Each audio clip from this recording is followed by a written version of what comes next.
κομμουνιστές διώκονταν. Ναι, αυτό που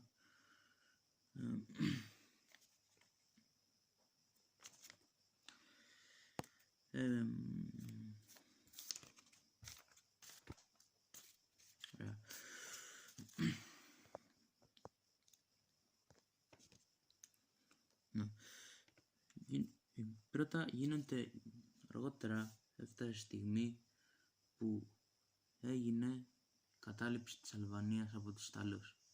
Ειρηνικά βέβαια. Αργότερα οι Ιταλοί το 15 Αύγουστο του 1936 οι Ιταλοί βύθισαν το Έλλη. Βύση της Έλλης. Ενώ στις 28 Οκτωβρίου του 1940 ο Ιταλός πρεσβευτής έρχεται στο σπίτι του Μεταξά ώστε να ανακοινώσει στον Μεταξά τους όρους παραίτησης. Από τη μία, εάν ο Μεταξάς δεχόταν να παραδοθεί, ενώ η Ελλάδα δεν θα πάθαινε τίποτα, βασικά δεν θα πάθαινε τίποτα,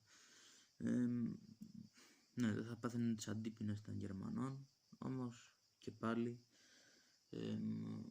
οι Γερμανοί θα έδιναν στους Αλβανούς την Ήπειρο, στους Βούλγαρους τη Θράκη, ενώ το Βρετανικό ναυτικό, το οποίο ήταν πάρα πολύ ισχυρό εκείνη την εποχή, το ισχυρότερο απ' όλα, θα έπαιρνε την Κρήτη και θα μας έκανε ναυτικό αποκλεισμό, με αποτέλεσμα οι Έλληνες να πεθαίναν της πείνας. Από την άλλη, επίσης, συν το ότι έτσι θα ντροπιάζαμε και έτσι θα υπήρχε δυσαρέσκεια και των προγόνων και του λαού. Από την άλλη όμως, εάν δεν παραδεινόμασταν και χάναμε, θα υπήρχαν τεράστιες συνέπειες. Επίσης, εάν τελικά ο Μεταξάς απέρριψε το Ιταλικό τελεσίγραφο και έτσι η Ελλάδα με την Ιταλία πήγαν σε πόλεμο. Οι Έλληνες ανήκαν τους Ιταλούς. Ενώ στην αρχή οι Ιταλοί είχαν κάνει μια μικρή επίθεση στην Ελλάδα, μετά οι Έλληνες προχώρησαν στην αντεπίθεση και έτσι προχώρησαν προς τη Βόρεια Ήπειρο.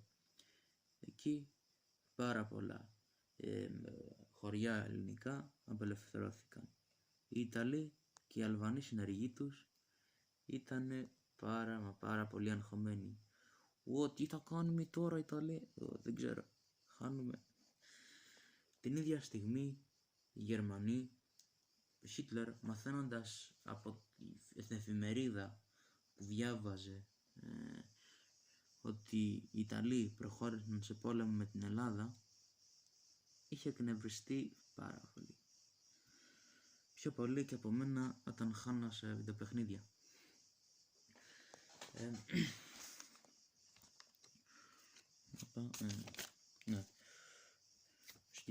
Εκεί πέρα σε αυτό το τρένο πήγαινε προς Ιταλία ώστε να ενημερώσει τον Μουσολίνι να μην κάνει επίθεση στην Ελλάδα.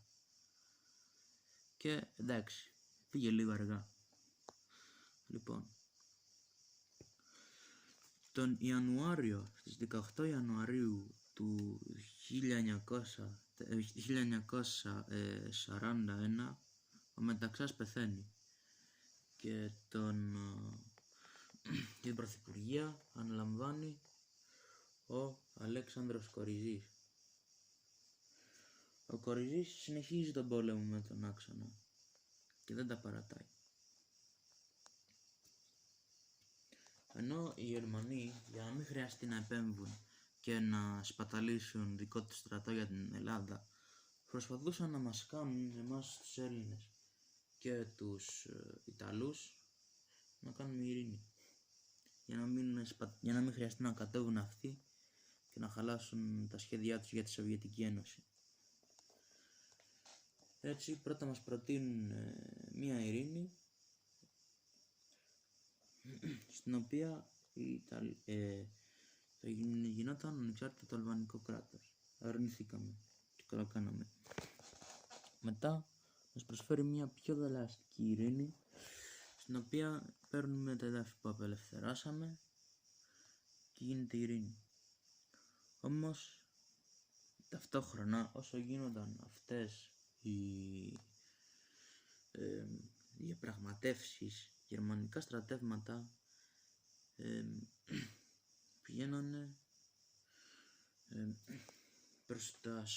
προς τα ελληνοβουλγαρικά σύνορα. Οπότε δεν κάναμε ειρήνη επειδή οι Γερμανοί ήταν υποκριτές. Και τελικά, όντως, μετά από πάρα πολλές ήττες των Ιταλών και μετά την κατάληψη και της Ιουγκοσλαβίας, ναι, σχεδόν καθόλου δεν άντεξαν οι Ιουγκοσλάβοι παρόλο που ήταν μεγαλύτερη χώρα από εμάς, ο Αδόλφος επιτέθηκε στην Ελλάδα και πέρα ακολούθησε μάχη των οχυρών, στην οποία οι Έλληνες έχασαν, αλλά οι γερμανικές απώλειες ήταν τεράστιες.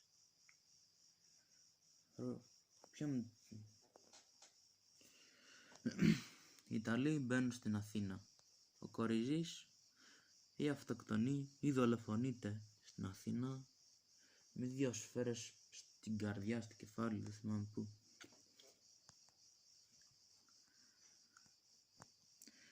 Αργότερα το μόνο ελληνικό έδαφος που έχει μείνει ήταν η Κρήτη. Εκεί έγινε η περίφημη μάχη της Κρήτης, στην οποία οι Γερμανοί δυσκολεύτηκαν πάρα πολύ να κερδίσουν. Όμως και έχαναν. Όμως επειδή δεν είχαν κλειστεί τα αεροδρόμια, δεν είχαν μπλοκαριστεί, οι Γερμανοί αντοβιβάστηκαν στην Ίσο, οι Γερμανοί αλεξιπτωτιστές, μέσω των αεροδρομίων. Ωραία.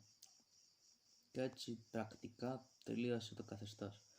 Τυπικά το καθεστώς αυτό τελείωσε με βασιλικό διάταγμα το 1942. Ναι, νωρίς το θυμήθηκαν. Ωραία. Πάμε τώρα στις διαφορές. Πάμε τώρα στις ομοιότητες με τα υπόλοιπα φασιστικά καθεστώτα. Λοιπόν, η αναφορά σε τρίτο ελληνικό πολιτισμό θυμίζει πάρα πολύ την αναφορά στο Τρίτο Ράιχ που είχαν οι Γερμανοί. Επίσης η νεολαία του Μεταξά είχε σχεδόν κοινό τρόπο δράσης με την νεολαία της Γερμανίας ή με αυτή της Ένωσης Σοβιετικών Σοσιαλιστικών Δημοκρατιών. Επίσης, όπως και εδώ, όπως και εκεί, υπήρχε ένα φιλοεργατικό και αντικαπιταλιστικό καθεστώς.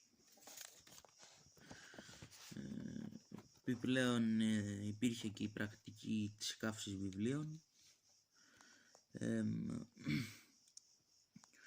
Υπήρχε και επίσης έξτρα κοινό ο αντικοινοβουλευτισμός, η αστυνομική καταπίεση του κράτους και οι περιορισμοί των ελευθεριών. Όσο για τις διαφορές, τα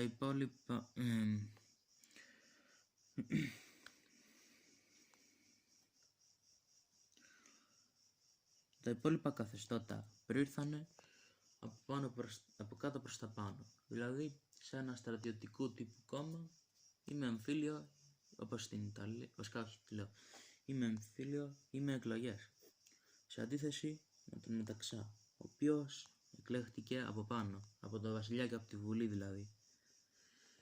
Επίσης, άλλα καθεστώτα υπήρχε μόνο ένα κόμμα, ενώ στην 4η Αυγούστου υπήρχε ένα κόμμα το οποίο κυβερνούσε, ενώ στην 4η Αυγούστου δεν υπήρχε κανένα κόμμα, τα είχε καταργήσει όλα τα κόμματα. Το γεγονός βέβαια ότι το καθεστώς ονομάστηκε 4η Αυγούστου υποδεικνύει ότι στόχος του δεν είναι η επικράτηση ενός μονάχα κόμματος. Τρίτον, οι υπόλοιποι εθνικοσοσιαλιστές επέβαλαν στο λαό τους κάποια ιδέα λυτρωτισμού και κάποια ιδέα ανωτερότητας.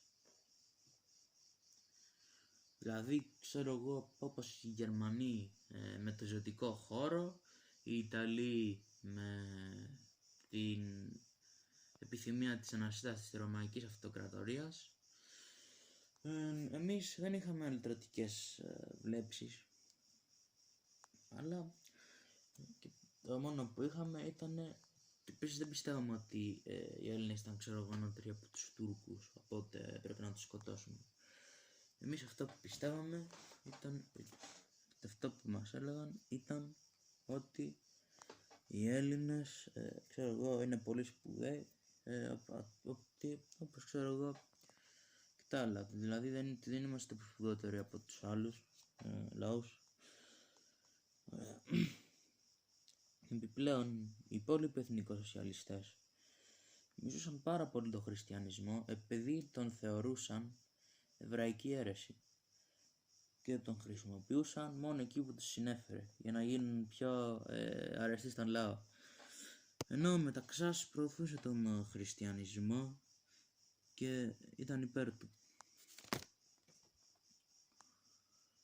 Επίσης, η εξωτερική πολιτική του Μεταξά ήταν φιλιρηνική και δεν είχε κάποια αλλητρωτική βλέψη, ενώ ο Χίτλερ ήθελε να πάρει όλο τον κόσμο. Επιπλέον, ο Μεταξάς δεν έκανε διώξεις εναντίον των Εβραίων, ενώ η εβραϊκή εφημερίδα τον επενούσε για τις πολιτικές του υπέρ των Εβραίων, ενώ εν αντιθέσει είχε κατηγορήσει τον Βενιζέλο για αντισημιτισμό σε αντίθεση θέση με τον Μεταξά, τον οποίο τον επενούσε για την φιλοεβραϊκή του στάση.